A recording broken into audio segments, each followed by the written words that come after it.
Hey, what's going on, guys? I got somebody asking me about how to buy a Dodge Charger in California and what monthly payments would be and whatnot. So to get the video started, I figured I'd let you guys hear the exhaust real quick with a mid muffler.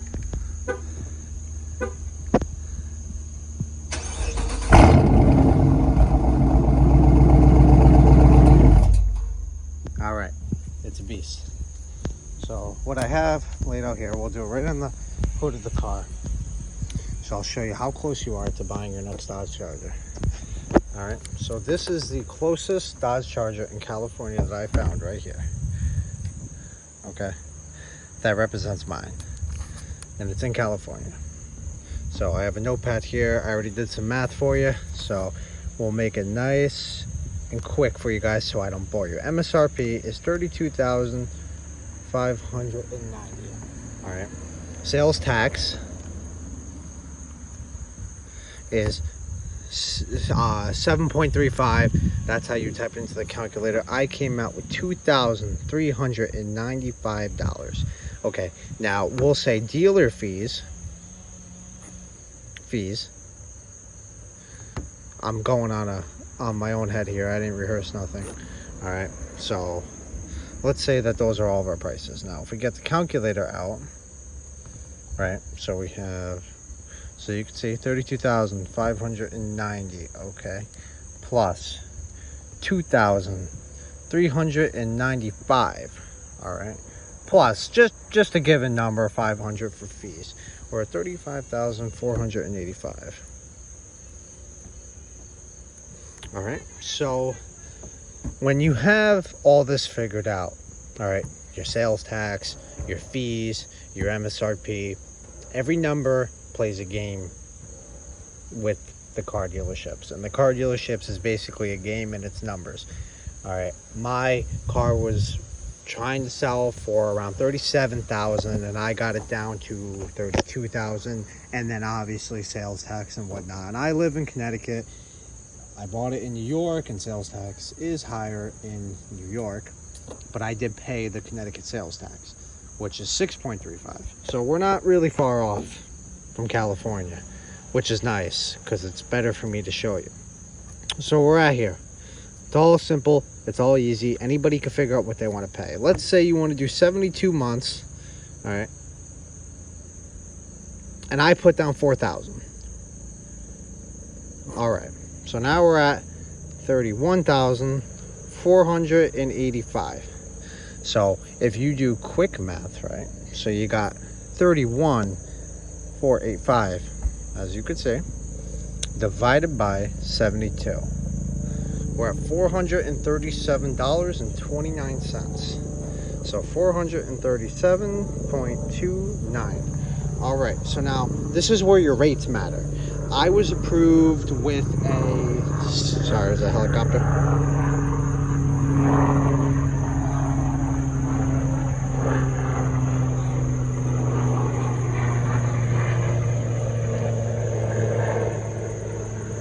All right, sorry for that. I was approved with a 6.9% interest. All right, my handwriting is awful, and I apologize, but I'm just trying to get the point across without being boring. So 6.9%. So now you want to do, hopefully I can do the math right.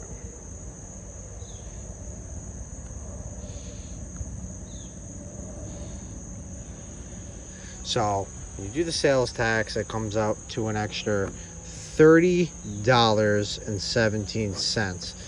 All right, so now if you're wondering that with the interest rate and everything, the $30, the way banks make money, okay, is when they give you a loan, they give you a rate, okay? So this 437 is the money that you're paying to pay back the bank for the loan, which is also paying the principal of your car down. The interest rate is where the bank gets you. All right, because now this extra $30 is going to the bank's pocket, and that's their way of, in a sense, screwing you. All right, now that's how banks make money. All right, so the $30 is going to the bank's pocket. So now we're at $467, and we'll just say 30 cents, whatever. All right, that's really your monthly. So when it comes down to your MSRP, every number matters because you have fees, okay? You have taxes on your vehicle. So for the state of Connecticut, usually every $1,000 that your car is worth is $20. So if the MSRP, which is what the car is valued at, if you get a legit price, 32,000, right? 32,590 divided by 20 is $1,629. So that's taxes on your vehicle, all right? That, along with paying your monthly, all right? There's other expenses. You got gas, all right? And I could do a video on the gas. It's not as bad as people say, but you know, you have oil changes. Yeah, you got to change your tires. It all matters. God forbid you get a rip in the seat, something mechanically goes wrong with the car. It's not like you look at this number, 437, and you think you're great. So, where am I getting at here? The person who commented on my video and asked, you know, with my credit and blah, blah, blah. My credit was 758, okay? That's wonderful at the age of 20, all right? But when I went to go get this car, the guy told me that it basically comes down to your age in the car. And to me, that's bullshit, all right? I've never been in any accidents. I have never been hit, I would say due to careful driving, although anybody could hit you at any time. And, you know, that looks great for the banks. It looks great for when they want to give you the loan and whatnot, but basically it came down to my age in my car. So I have a cosigner, all right? It was my father. He had great credit, probably in the 800s, maybe even hit the 9s. I don't know. That's really none of my business. But when he co-signed, that's what gave me this rate, all right? And I don't know if I said this already, but in the state of Connecticut, the highest interest rate you can get is 19%, and I got 17 applying on my own. That increased, to give you an idea, right? If I pay $549 a month, all right, and my interest rate was 17%, you know, they did the math or whatever, and with my insurance, it raised it an additional $500, which makes it $1,049 a month for this vehicle. Okay, now I don't know a 20-year-old that makes, you know, $1,049. It's possible. I worked a minimum wage job for a while at Cumberland Farms, and I made about $450, almost $500 a week. So it's doable. But now you're left, when you think about it, with 4 weeks in a month, you're not left with a lot. And then you got, that doesn't include gas and, like I said, expenses. So this is all the California way to buy a car. Now there's dealer fees. Like I said, I put 500. It could be different. I put 72 months. You could do 84. You could do 64, I believe, or 62. Everything matters. You want to really get a knowledge here. So like, if I had to do the most important things on buying a car, would 100% be the MSRP. That's number one. Okay, that's how you're going to base all your pricing off anyway, because with your MSRP comes your sales tax. It comes down to what your monthly is going to be, and it does impact your interest rate. If you went and bought a $100,000 car at the age of 20, you're way more of a liability to the bank on receiving their money back than you are if you were 20 years old borrowing $1,000. All right, now with COVID, it's great to buy a car because they're only asking for one pay stub. So if you want to keep this between you and yourself, and you don't really think you could afford the car, but if you have a pay stub that shows you made somewhat close to 467, they'll approve you. All right, and that's the great part. Now obviously, you know, I don't need to share my personal life, but with me doing $549 a month, I could afford it almost genuinely with no issues. So although I am going to refinance, which is another option, you could always refinance after 6 months and go for a lower rate, or go for a longer term, which will in turn lower it. If you go for a longer term, okay, you're going to be paying more in the long run back to the bank. So you have to think about that. All right, now if you get a lower rate at the same length, which I don't know if I'm going to get any lower than 6.9, okay, but if you get a lower rate, you're kind of win-win, all right, because you're giving less money out of your pocket to the bank, and you're going to be on schedule for the same amount of time. All right, so you know, it works out. Although, like I said, I recommend waiting 6 months. It does not look good to the banks if after not even the first 6 months that you couldn't afford the car. So if you're, you know, somebody who wants this car but doesn't really think they could afford it, but you think you might be able to swing the 550 for 6 months, you know, and then refinance and get something a little longer, a little cheaper, which if you guys are curious, if I refinance after 6 months, this 550 should go down maybe 450 or maybe even 400, which I know sounds crazy, and I don't know if 400 would be a lot for you guys a month. You know, everybody is in a different boat. I'm not throwing any judgment or any shame. You know, these cars are very hard to find, and I didn't just wake up one day and decide to buy a Dodge Charger. Okay, that's not how it works unless you're rich. All right. I want to speak for myself. I don't want to speak for anybody else. So, you know, with that being said, everything comes into play. Now, before I keep running on, MSRP is the #1 important thing. Okay, now you want to talk fees from the dealership. I would say is definitely a #2 importance. Okay, fees could rack up from $1,000 to $20 to, you know, $2,000. I mean, it really depends. Okay, and you want to read in between each line when they give you the paperwork and before you even sign, because, you know, for example, it's like a contract. You always want to read the whole contract. If they wrote on the bottom line on the last page that dealer fees also has an additional $10,000 and you signed the paper, you're this MSRP of 32 is going up to 42. All right, that's just an example. Nobody's gonna throw that out. I mean, you never know. You always want to read. Okay, so fees is definitely a #1 important thing. Okay, so now you want to go to #3, which would be your credit. I'm going to put this all together. Down payment and cosigner. And I will go down the list very easily. Credit is plain and simple. Do you have good credit? Do you have bad credit? You know, good credit obviously helps and bad credit doesn't. It plays a very big role with the banks, okay? Your down payment matters a lot, okay?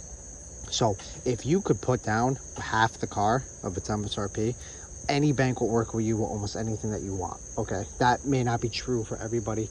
I find that to be true because my first car I bought, I put down more than half and they were willing to work with me no matter what. Okay, whether I had credit or not.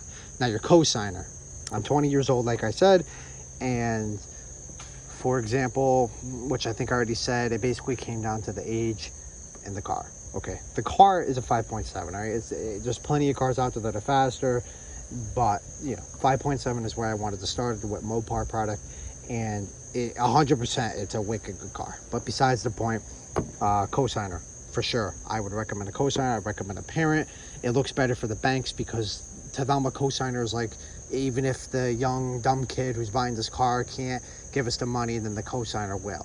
All right, it's like a reinsurance. And by the way, for a cosigner, you need to give some information on, for example, for me, I had to give what my cosigner made a month and what like our finances were, like our mortgage and all that stuff. So because they want to know the bills that your cosigner has to make sure that they're even eligible to get money back. All right, it all matters. And then I would say, you know, #4, which is an obvious, is don't get screwed. And sorry for the handwriting again, but I also have one arm. It's a little hard, but don't get screwed. All right, get your car for a good price. Don't let these dealerships talk to you and give you whatever you want. All right, because I waited when I bought my Jeep. My first ever car was a 2007 Jeep Grand Cherokee, and I'll be honest, a month after owning that car, which I had a term for financing it for 5 years, because obviously I put half down, so it kind of shortened it, about 2 years from a regular payment anyway, or a regular term I should say. But one of my best friends showed me a Dodge Charger and I immediately wanted it. Okay, so for the rest of those 5 years, that's all I thought about with this car. I studied it, I watched videos. It's my absolute dream car. Would I like it to be faster? Yes, which I plan on supercharging it anyway, but you know, it's a start. Okay, I'm 20 years old. I'm not rich. I'm sure some people watching here aren't rich, and it's a very big move. It really is. Okay, it's a big expense. You're young, you know, sometimes you want to go out with friends or whatever, and all those have a play into this game. All right, and you know, I go out regularly with my friends, not to get too personal, but you know, we don't do nothing crazy. We don't do vacations. You know, we work, and that's that. So let's see. don't get screwed. That's number 4. Now, great example for California. Okay, you got your sales tax at 7.35, which remember, your sales tax is an additional $2,000, basically $400. All right, so your MSRP, like I said, matters a lot. But if you guys have any other questions, please don't hesitate to add a comment. I will promise you I will get back to you. On another note, if you guys are familiar or been watching the news with Connecticut, we did receive a storm, and it was a tornado. And I didn't really take some pictures, but like, for example, my front yard looks like this. Okay, that's all from one tree. You can't even see the road. So we got hit pretty hard. There was power was out, and it was a whole big shebang.